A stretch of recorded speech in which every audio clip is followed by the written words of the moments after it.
Hi everybody, Elke here. For those of you who don't know me, my name is Elke Feuer. I'm an author and a fiction book coach. And I help writers to ditch their fears so they can write their books with confidence and consistency. I'm hosting the training for this month, which is how to create your book budget. So if this is something that you're interested in doing, I hope you'll join me. I will be focusing on 3 main areas, and that is going to be why having a book budget is important, the 4 categories to consider, and what is within each one of those categories, and third, but certainly not least, what you should include in your book budget and how to choose what to include. All right, so let's go ahead and dive in, and people can go ahead and watch this later. Go ahead and like my YouTube channel. I'll leave the link down below as well too, so that you can watch the other videos that I've created to help you along your writing journey, and also get notifications whenever I post a new video. I almost always share the same videos here in the group, but I know a lot of times that people don't always get notifications here in the group, but they'll get them on my YouTube channel. So go ahead and subscribe if you'd like to get notifications, and also check out the other videos that I've created around helping you to create your writing life. Our first thing we're going to do is talk about why a book budget is important. And a lot of times people think, oh, well, if you're going to go the traditional route, oh, I don't need a book budget. Or if you're self-publishing, usually it's not the first thing that you think about, right? But the truth is, it's something that's really important for you to have, whether you're traditionally published or self-published. Because to be honest, even if you go the traditional route, depending on the publisher that you're with, a lot of times there's a lot of costs that they don't cover that you'll need to be aware of. So that's why a book budget is important. Some of the benefits of having a book budget are, it gets you used to thinking about your writing and your publishing as a business. And I know that sometimes as creatives, we don't want to think of it that way. We just think it sucks the life out of our creativity. But the truth is, it's really important to start thinking about it, because the truth is, it is a business. You want to make money out of it, but then it also costs you, right? And when you think about it that way, it actually changes your mind shift. And I know I've talked about this before, so that you start thinking about it as a business and not a hobby. Because let's face it, we treat things differently that's a hobby than when it's an actual business, and we take it more seriously. So that's really important, especially if you want to build a career as a writer. The second benefit is it helps you to think about your numbers. What I was saying before, what does it cost to publish? What does it cost what's the income that I'm making? What is my return? Which book was successful? Which books weren't successful?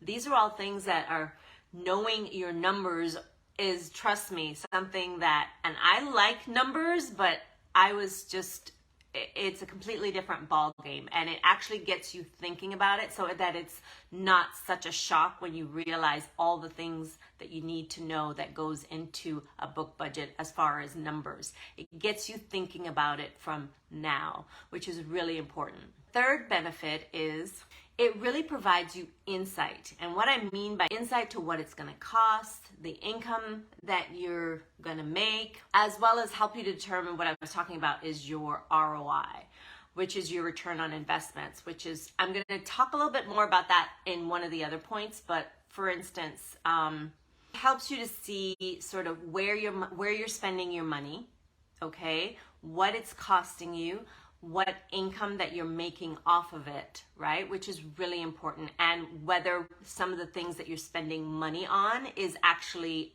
giving you back a good investment. Which leads me to the fourth benefit, which it actually helps you to make decisions.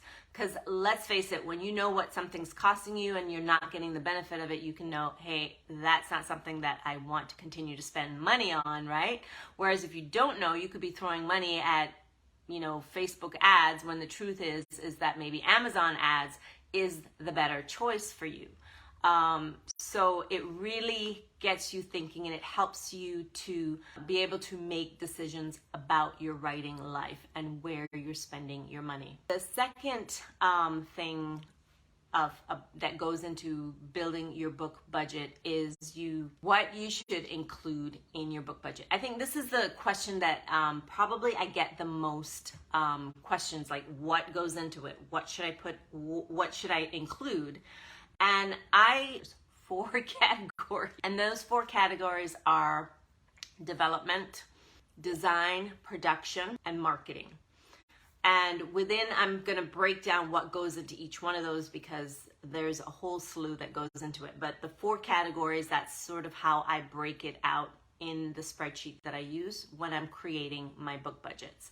So within developmental costs, these are all the costs associated with anything editorial, your copy editing, proofreading, all of the things that go into creating and developing the book itself.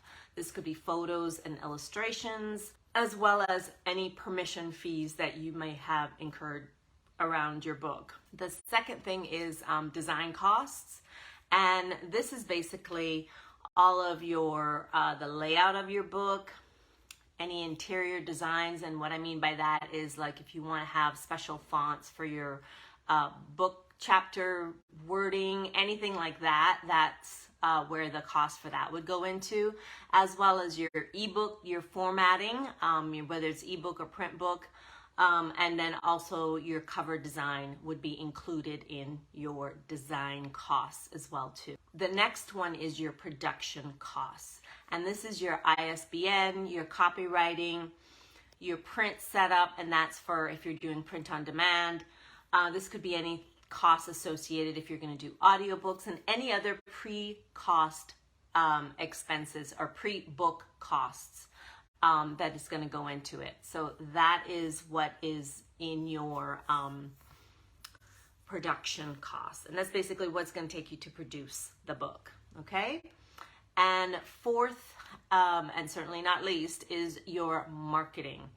Now this one, there's a lot of different elements that can go into this.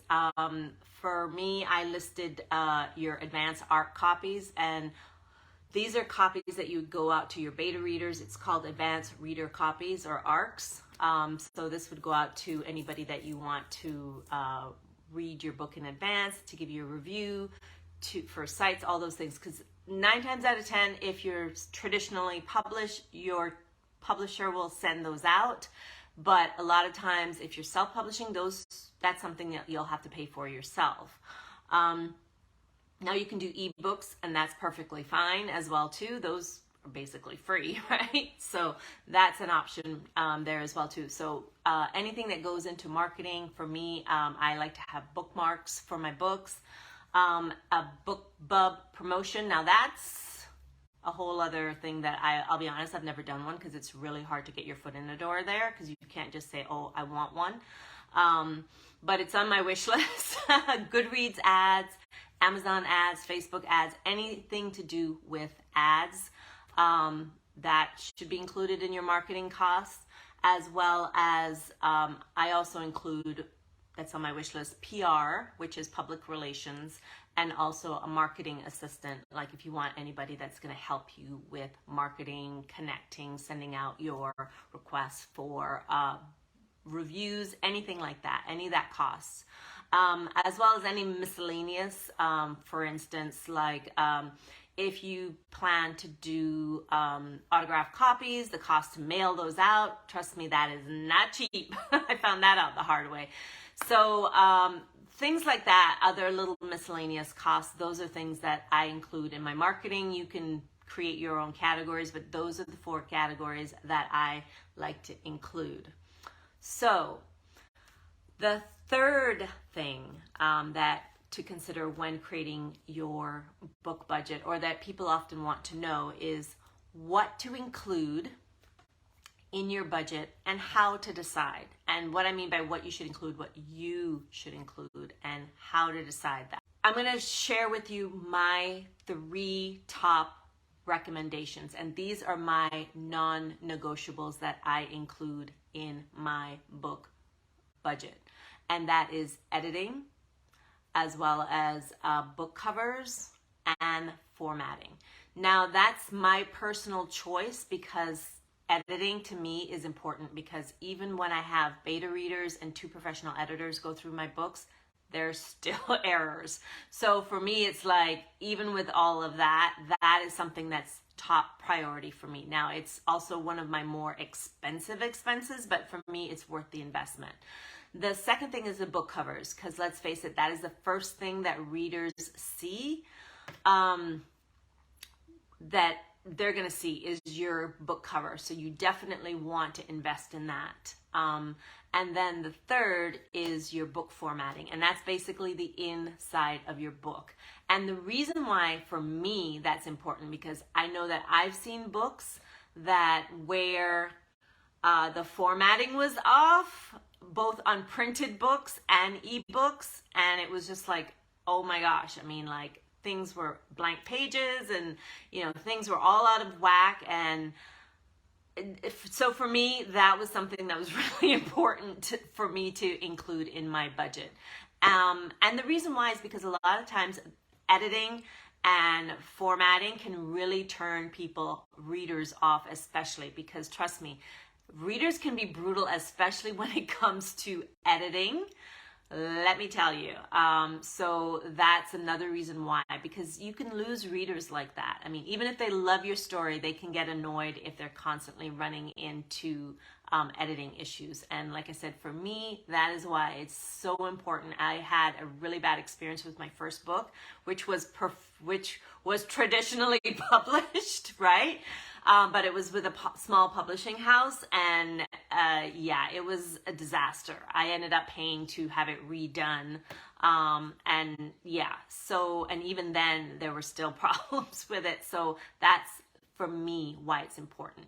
And so I know a lot of you may be thinking like, well, frick, I can't afford all of that. So I'm also going to share with you some ways that you can save but still get those things taken care of.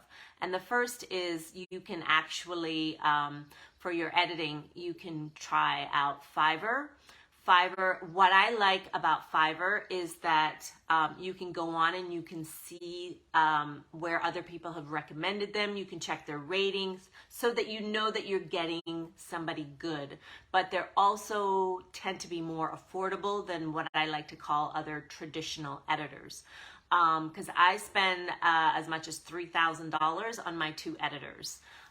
So yeah, but for me, it's important because I have a relationship with them, and they know my writing style. They're familiar with my books and my style of writing.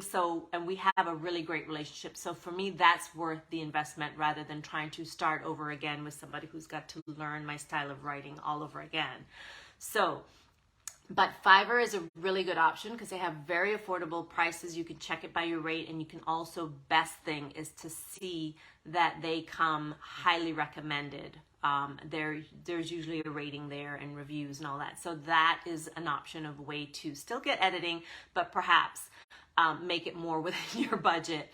The second thing you can do with book covers specifically is that you can buy pre-formatted, or not pre-formatted, what's the word? Pre-done book covers. Now, I've personally never done this because I haven't really found any book covers that I've liked, because my book covers tend to have just the women on the covers. And that, believe it or not, was difficult for me to find. It's usually both characters, or it's just, I couldn't find what I was looking for. So I actually had my covers actually designed. But pre-formatted books, basically, why they're more affordable is because you find something that's already pre-done, and that you buy that, and then all you do is change your name and the title of the book. You just add those things. And that is a great way to save some money rather than having somebody create a whole new design for you. Another option is to go on Canva. Canva is actually a free software. I pay for the paid version, but there is a free version, and they actually have a lot of templates for book covers on there as well too. I actually created one of my book covers for one of my books, Persuading Lola, because I had already purchased the image of the woman, because I knew when I saw that images scrolling through from my other books that was an image that I wanted, and I purchased it at the time. So I just uploaded it and created it myself, basically. So I was able to save some money for that book cover. So that's an option for you as well too. I'm not sure about the licensing, but I'm sure Canva's very good. They'll let you know if there's a fee or whatever it is. But Canva, like I said, is very affordable compared to trying to buy a pre-formatted book cover, or trying to have your own designed, especially if you're on a tight budget. Another option, especially for book formatting, there are various softwares and sites that you can use to actually format your book. There's usually like 2 or 3 different formats that I convert my book to, or that I have my formatter convert my book to, and that's for a print book, which is different from an ebook.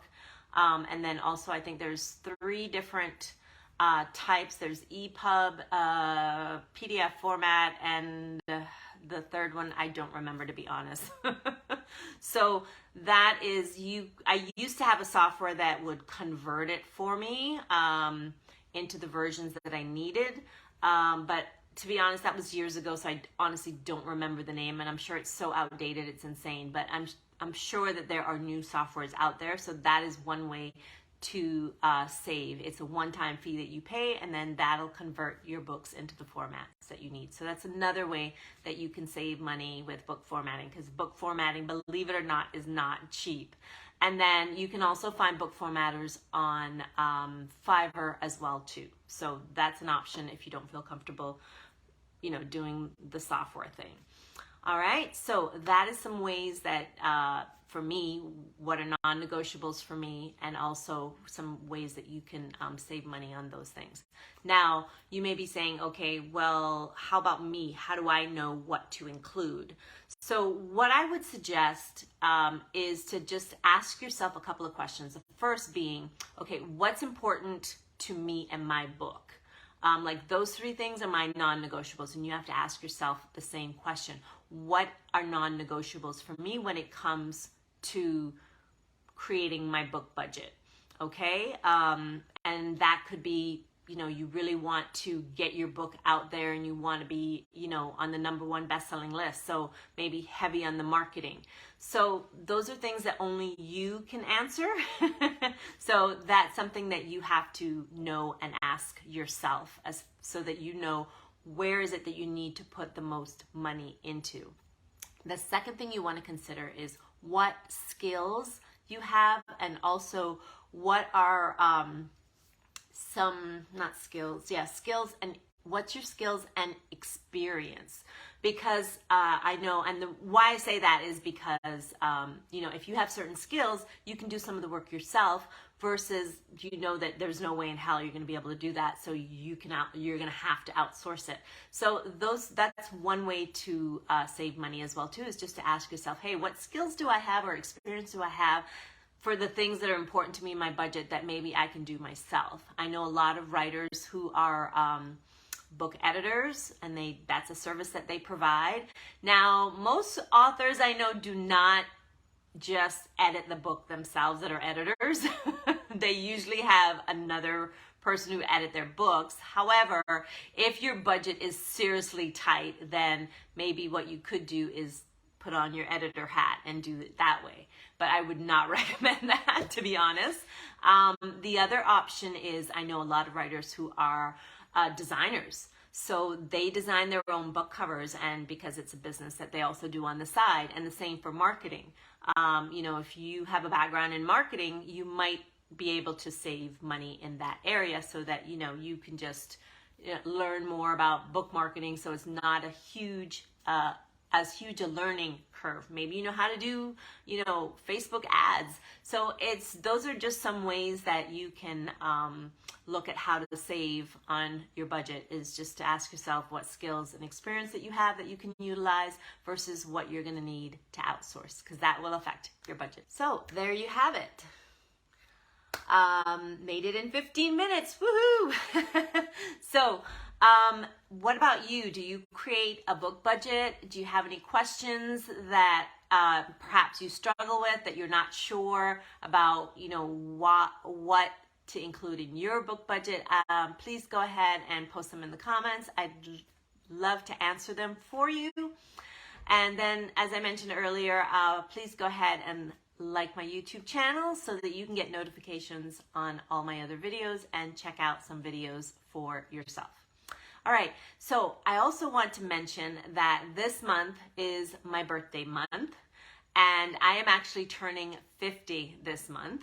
So I'm really excited about that, believe it or not. I've never had a problem with turning older. I guess maybe because I still feel young at heart, but anyway. So to celebrate my 50th, I'm offering all of my coaching services for 50% off. Now, basically the areas that my coaching focus on is 4 areas within your writing life, and that's your vision, your books, your mindset, and entrepreneur.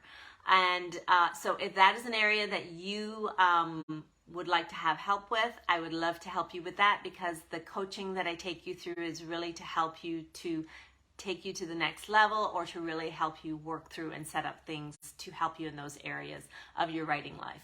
So I will leave the link below so that you can check it out for yourself. Thank you so much for joining me on this training, and I will see you in the next video.